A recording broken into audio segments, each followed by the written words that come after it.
Which one do we want to talk about? Let's do the Mando first. We'll get the worst one out of the way first. They're doing they had the one episode. I can't. What was the first episode? It was a while ago. The Mandalorian. I can't remember. Yeah. Or he was like going to the planet, and they're like, "You got to go have a bath." Right, yeah. If you want to join us, you think you got to go have a bath. Bathe in the waters. The living waters on Mandalore.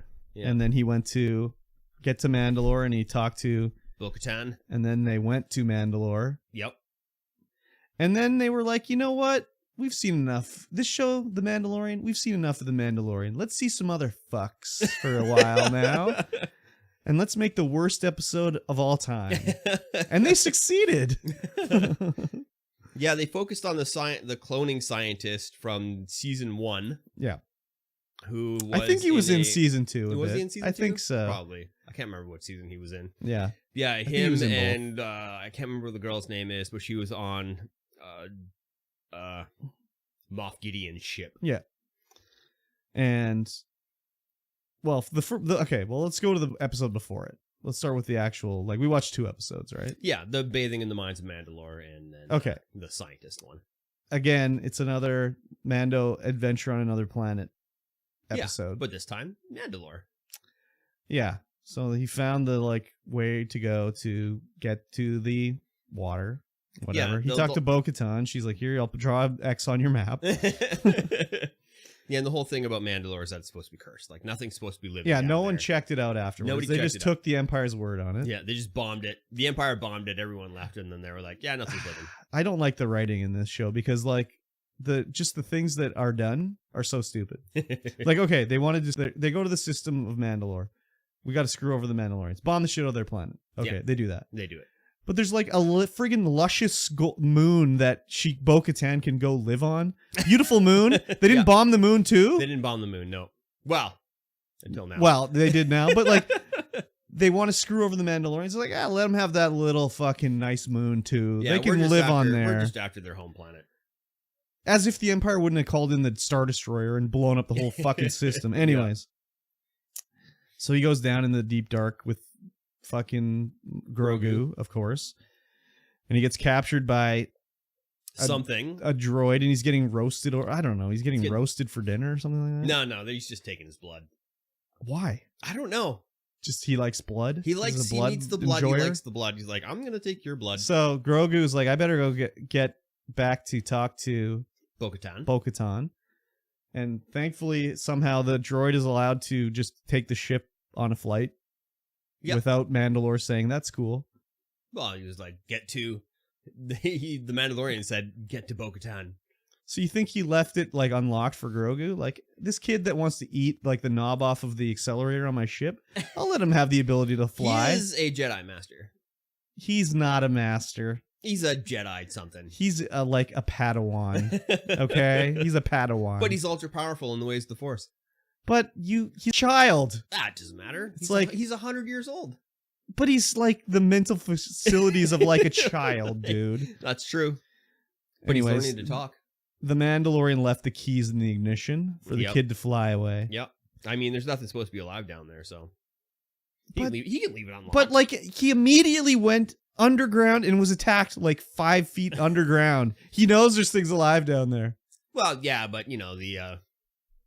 the fob doesn't reach that far, so you can't just lock it up. But he went back and took the droid and took Grogu with him. Anyways, I know why they do it, because otherwise this story would have ended with a fucking desiccated corpse of the Mandalorian. Yeah. So they needed a reason to have it happen, but anyways. They need a reason to get Bo-Katan down there so that she can also bathe in the living waters and become redeemed. Yeah, oh wow, just lucky, right? So, yeah, she goes and rescues the Mandalorian from this weird spider droid thing. So, I don't understand, how did the guy get the drop on the Mandalorian? Because the Mandalorian was looking at a helmet, and the guy was laid in a trap underneath the helmet. That was also so stupid. The little hand robot, how long was it waiting there? Probably a while. Trying to catch just dinner. In hopes that someone would come. He's a droid, he just shut himself down. Anyways, very convenient placing of this trap. Yeah. Anyways, Bo-Katan rescues him, and then they're like, he's like, I gotta go for a dip in the holy waters. Yeah. And then something grabs him, but like who? No, he just falls. No. Why is she like in the next episode? Like, hey, did you see anything down there? Well, because she saw something down there, but he didn't. He doesn't have his jetpack on. So you think he fell at that speed? He sunk that fast? He's dressed in Beskar. He was grabbed by something and slurped down. Anyways, he just doesn't remember. There's no fucking way. She was talking about that the earthquakes and the bombs had changed the cavern. Yeah, opened up something because it's supposed to just be like a smooth walk out. Yeah, so that but you can still, have your holy experience. He sank too fast. He sank like a rock. Yeah. Anyways, so they get out of the water, and he's like, "I better take a sample of this gamer girl living water here." Gamer girl living water to take back. Yeah. And then that's pretty much the episode. Yeah, they go back. They're both redeemed. Well, they have a little, for whatever reason, there's TIE fighters attacking them. And then her home base gets bombed, so she's upsetty spaghetti. Yeah, so I think that's just showing that Moff Gideon is still alive. That's Moff Gideon coming from? I think that's Moff Gideon. So how could Moff Gideon control a battalion of TIE fighters and no one knows about it? He's a Empire warlord. Okay. Imperial warlord now. So they do that. They go back to wherever the fucking Mandalorians are hiding, and he's like, "No, it's fake. You got faked out. It's Mandor's still good. I was there, bro. He was there. Take her word for it. I mean, she's an apostate too, but she saw it." No, they're like, "Okay, no longer. This is the way." Coven. So like, she fought with the Darksaber too, didn't she? Yes. So does she get to keep it? She gave it back. Yeah, but she didn't win it fair and square from Mando. Okay. He's like a total chud using that fucking Darksaber. Well, yeah, he doesn't know how. It's just like any lightsaber. But how did Moff Gideon know how to use it? Because he was versed in the ways. Of what? Of the Darksaber. Okay. There's something in like the second season where it's the more you struggle against it, the heavier it is. Oh, for fuck's sakes. How did I miss that? I must have blocked it out of my memory. You probably blocked it out. So anyways, they're like, you know what? At this point, we're getting tired of the Mandalorian. You know what we need to do? Bring in these other fucks that no one cares about to watch a whole episode about. Yeah. God, what a stupid episode, dude. I like this episode. Why? Because it shows a little bit of the... It shows that the... just a little backstory on how the Republic works and how the amnesty program works and stuff like that. Like, maybe it's leading to something else. It definitely is leading to something else, but like, could they have showed two more unlikable characters? Probably. Like, who could have they shown?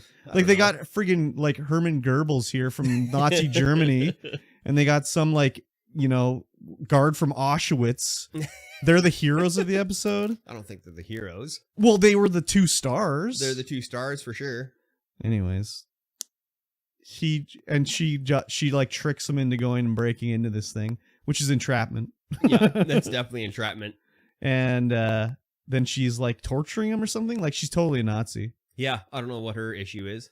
They're like, we're gonna re-educate you, and he's like, yeah, this isn't too bad. Okay, I'm getting zapped with the colors, and then she's like, I'll take over from here, and then turns up the juice on it. Like, that's all you have to do is turn the dial up on the torture device. Yeah, that's all you gotta do. There's no mind flare. There's no override or whatever. I just was like, this is fucking so stupid. Like, I like the background. Like, I don't know. In Andor, they did all the background stuff way better than this. Yeah. I thought this was terrible. Yeah? Yes. What background stuff? Just when they'd show, like, how, like, I don't remember his name, but the guy from that fucking kids show. Happy Time or whatever. I don't remember. I don't remember what the joke is. Lazy Town, the guy from Lazy Town. The guy from Lazy Town. Yeah, oh yeah. Where he's working in the thing and like using his scope and everything. Like that, I enjoyed a lot more than this. Like, yeah, the feel is way different. They're eating, they're like blowing ice cream and like all this shit. It's totally opposite ends of the spectrum. I just didn't like it. Like, it was cool when they showed like the top peak of the highest mountain in Coruscant or whatever the fuck it's called, and. It's obviously her, like, working her, I don't know, deception on the guy to be like, I'm a likable girl. I tricked you. The droid said, don't touch it. I got you these fucking travel biscuits. And then it's like, you know, do they have to do like, anyways, I know the whole point is like to arrest this guy, but couldn't they be like, okay, you got on the train to go with me to commit a crime. That's as far as we need to go. Yeah. We don't need to catch you like actually breaking in. Yeah. You've already left the zone. We've already committed the crime. Yeah. Like, I guess they wanted to get him like even in more trouble. Yeah. I don't know. I don't know what her deal is. That's for sure. She works for Moff Gideon. Must still. Oh, probably. Yeah. Yeah. That makes sense. But I don't know, dude. It was terrible. it was just like, what's the fucking point? Yeah, I liked them both. They were unlikable. Well, to you, a classic Star Wars hater. No, I enjoyed Andor. Yeah, that's it.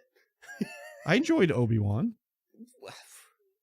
You barely enjoyed Obi-Wan. No. I thought Obi-Wan was stupid as hell, but I enjoyed Obi-Wan. The only one I didn't like was the Book of Boba Fett. That was trash. Yeah. From the garbage can. Straight up. And straight Mandalorian it's fine, but it's just like Mando's adventure on another planet. Yeah. Which is just like, you can't watch 2 in a row. You gotta watch once a week. I did for this season, and it's been like,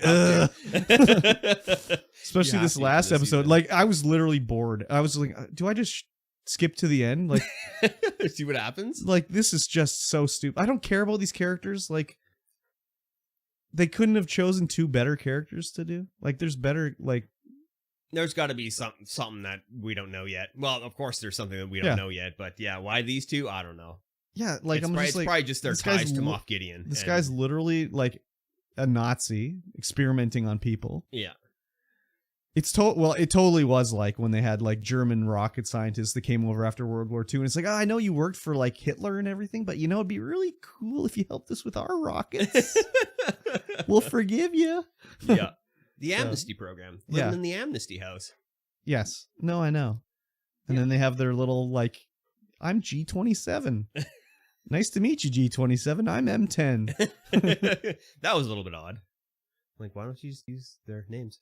Well, because they don't want to be. They want to be anonymous, so you don't know their crimes. That's part of the thing. Is like, you know, you may have worked for Moff Gideon, and you may have been a Nazi, and you may have killed a lot of people, but that's okay. You're just an M10 now. Yeah, you're just all M10. Sins are forgiven. We've wiped away your sins. So, I don't know. Hopefully, the next episode. I don't know. Was this week he was working on The Last of Us? It's like, I can't record any voice. Sorry. Yeah, maybe. You gotta do something else this week. I'm busy.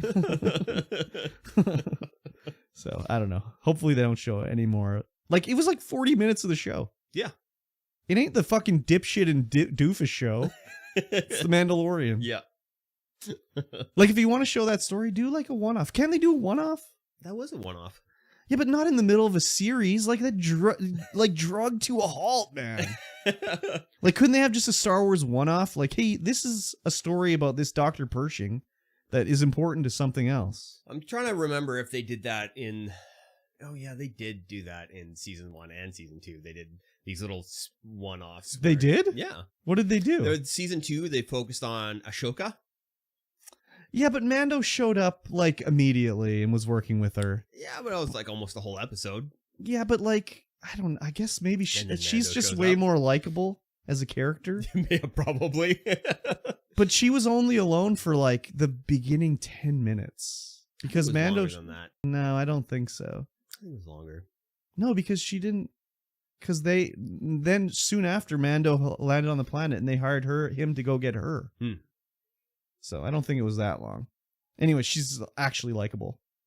Yeah. But what was in the other season? I don't remember. I know in Boba Fett they did the whole one. Okay, well. One episode where it was just Mando. But I think that's right where I stopped watching. Yeah. I probably should watch the next episode because I probably be like, oh, okay, this is actually not too bad. And I don't know in season 1 if they did that as well. I don't remember, but. Yeah. The closest I could think of is like when they showed the Bo-Katan's like squad doing a bunch of stuff alone without Mando. But whatever. Yeah. I don't know. Like, was this they're going to do a spin-off with these 2 dipshits in a show? I doubt it. Yeah. I think it's just damn. Just leading up to the next episode and what Moff Gideon's they better not do that again. His kilt, as it were. Like, couldn't that whole thing been have done in like 10 minutes? Probably. Yeah. I don't know why they needed to hammer it home. Yeah. It could have been done in 10 minutes. It was interesting to see the amnesty program, to see the Star Destroyer getting taken apart in dry dock, and the fact that all of the Imperial fleet was even getting dismantled. Mm-hmm. That's like the start of the Jedi Fallen Order game. Yeah. Is like he's working on like the ship breaking planet, just taking apart ships and stuff like that. Yeah, yeah. So, but I guess that takes place before this. I think it takes place between episodes 6 and 7. That game. Yeah. I think. Yeah. I'm not sure. I don't know either. No, I mean, never played it. You should. It's good. I should. I know. I enjoyed it a lot. I'm a Star Wars fan. Is it on Game Pass right now? No, but you might. It's like been on sale a lot. You could probably get it for cheap because they're trying to prep up for the next one. Yeah. Maybe Epic will just give it away soon for free. Maybe. Who knows? But yeah. Anyways, Mando. Yeah. I will continue watching it because there's nothing else to watch and talk about because now The Last of Us is done. Yes.